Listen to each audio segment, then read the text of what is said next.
नमस्कार। एक northern alliance जिसने तालिबान को अपने शासन से हटाया था 90 के दशक के बाद, यानी कि 11 सितंबर अटैक के बाद, वही नॉर्दर्न अलायंस एक बार दोबारा तैयार होता दिख रहा है। हालांकि ये भी बहुत इनिशियल फेज़ में है, उसके पास लॉजिस्टिक्स की प्रॉब्लम है, उसके पास दूसरी चीज़ों की पैसे की प्रॉब्लम है, लेकिन अगर एक अलायंस बना है तो ये ज़रूर कुछ टाइम बाद, आज एक दिन में, 2 दिन में, 10 दिन में, महीने में, 2 महीने में रिजल्ट नहीं देगा, लेकिन धीरे धीरे करके रिजल्ट देता जाएगा। हम लोगों को देखना शुरू हो गया कि वहाँ पर लोग पाकिस्तान की इस कठपुतली सरकार के खिलाफ तैयार होने शुरू हो गए हैं और होते जा रहे हैं। ये अहमद शाह मसूद के बेटे अहमद मसूद ने अपनी एक अलायंस बनाया है और उसमें कई लोग और उनके साथ जुड़ गए हैं। ये अहमद शाह मसूद जो थे वो नॉर्दर्न अलायंस के चीफ थे, जिन्होंने अपनी पंजशेर वैली, उनका अपना इलाका है पंजशेर वैली, वहाँ पर तालिबान कभी काबिज नहीं हो पाई। तो वहाँ से अपने लोगों की प्रोटेक्शन, अपने लोगों का प्रोटेक्शन देने के लिए उन्होंने ये पूरा एक वहाँ पर चक्रव्यूह रचा था जिसमें तालिबान कभी नहीं भेद पाया। ये जो पूरे अफ़गानिस्तान में पिछली बार 90 के दशक में पूरे अफ़गानिस्तान में सिर्फ 3 ऐसे इलाके थे जहाँ पर तालिबान कभी नहीं घुस पाया।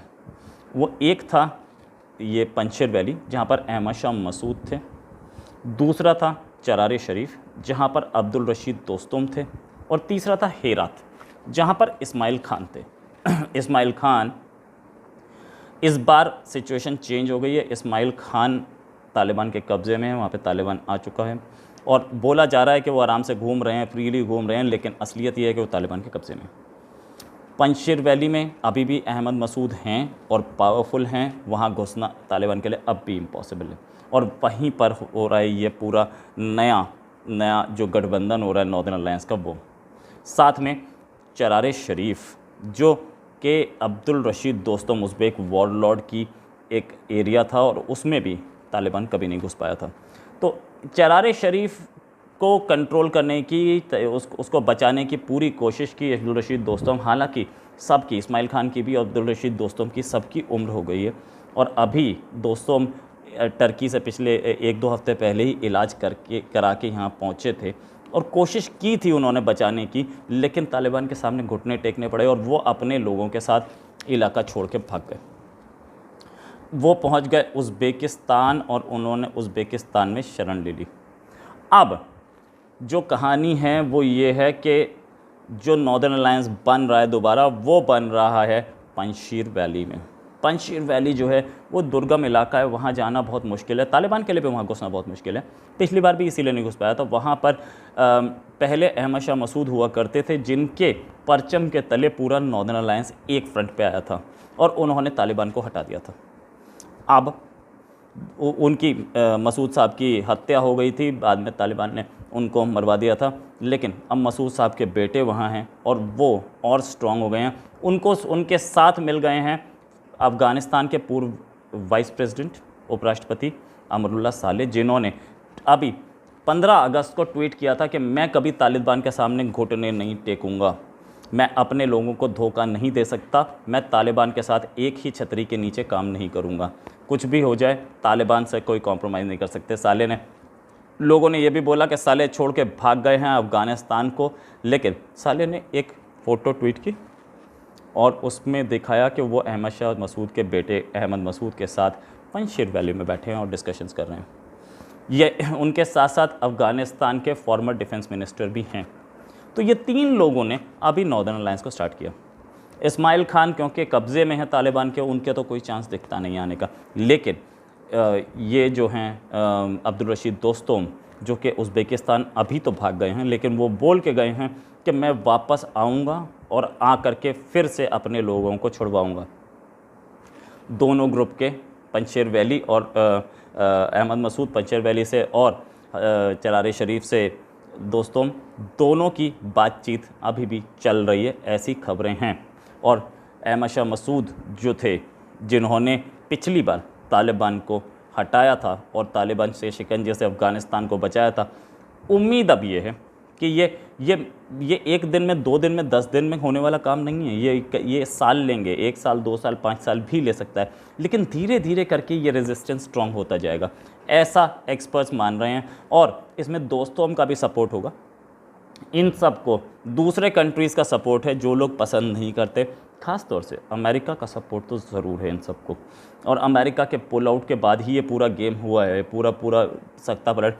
इतना स्पीड से तख्ता पलट कोई उम्मीद नहीं कर रहा था, लेकिन फिर भी कुछ अशरफ गनी की कायरता रही, जो उन्होंने भाग गए जो वो, और उन्होंने अपनी सेना को सरेंडर करने के लिए बोल दिया।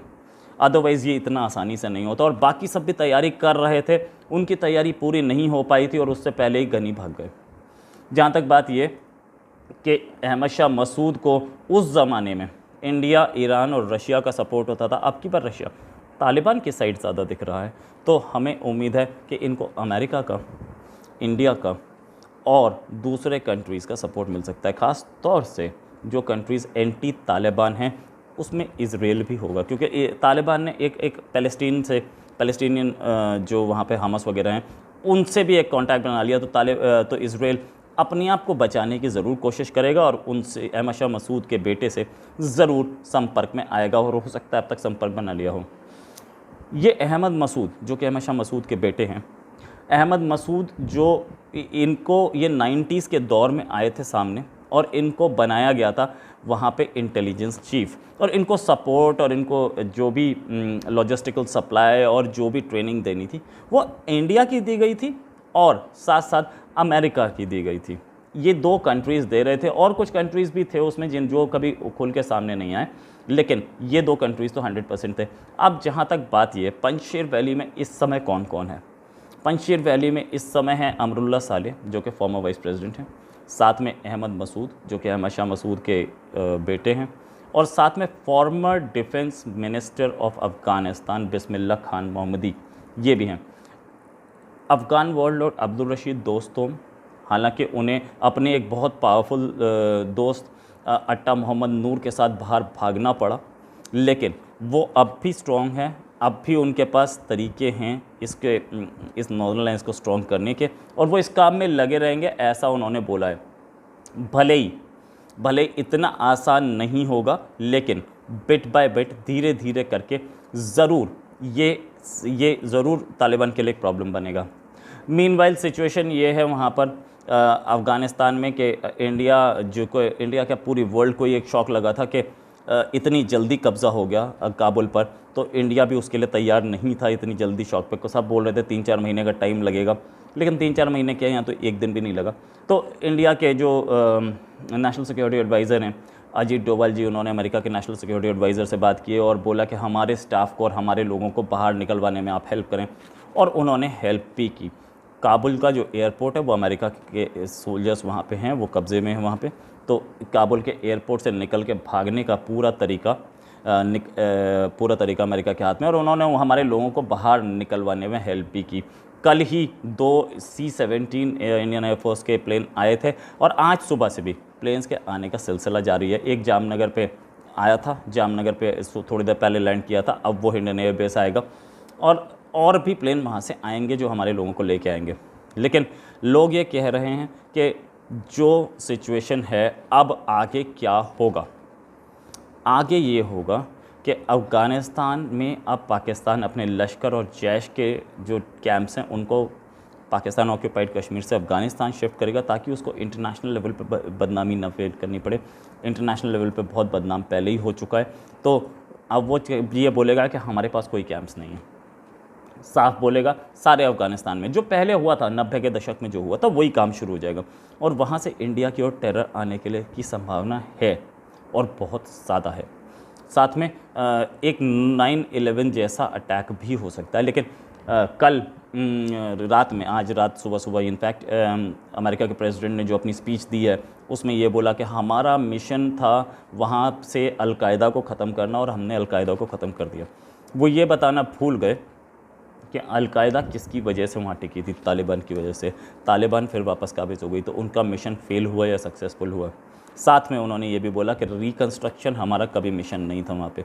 अगर रिकन्स्ट्रक्शन आपका मिशन नहीं था तो आप वहाँ 20 साल क्यों रुके रहे, जो ओसामा बिन लादेन के मरने के बाद 10 साल आप क्यों रुके रहे, ये भी उन्होंने बताया नहीं। लेकिन असलियत ये कि अमेरिका भाग चुका है वहाँ से, और अमेरिका ने जब वहाँ से भागने के बाद जो सिचुएशन, जो एनआरकी आई है, उससे पूरी वर्ल्ड में हड़कंप है। साथ में ये भी डर है कि पूरी वर्ल्ड में एक नई टेरर मतलब एक नई आतंक की वेव आ सकती है, जिसके लिए पूरी वर्ल्ड को तैयार होना पड़ेगा। अभी तक किसी कंट्री ने, बहुत कम कंट्रीज़ ने, एक दो कोई पाकिस्तान टाइप कंट्री हो तो दूसरी बात है, किसी भी बड़े कंट्री ने अब तक तालिबान को रिकॉग्निशन नहीं दी है, और देने में भी बहुत टाइम लग सकता है, क्योंकि तालिबान की अभी एक्चुअल पॉलिसीज सामने नहीं आई हैं। जैसे ही आएंगी उसके बाद देखा जा सकता है। तब तक ये पंजशेर वैली से जो नॉर्दर्न अलायंस बना है, ये अपने काम में जुटा है, अपनी ऑर्गेनाइजेशन, अपना ऑर्गन स्ट्रॉन्ग कर रहा है। हालांकि हेरात और चरार शरीफ दोनों हाथ से जा चुके हैं, लेकिन पंजशेर वैली अब भी हाथ में है, और यहाँ से कुछ ना कुछ ज़रूर उम्मीद है कि अगले 1-2 साल में एक बड़ी टक्कर मिल सकती है तालिबान को। इसी के साथ एक और खबर के साथ फिर हाजिर होंगे। नमस्कार, जय हिंद।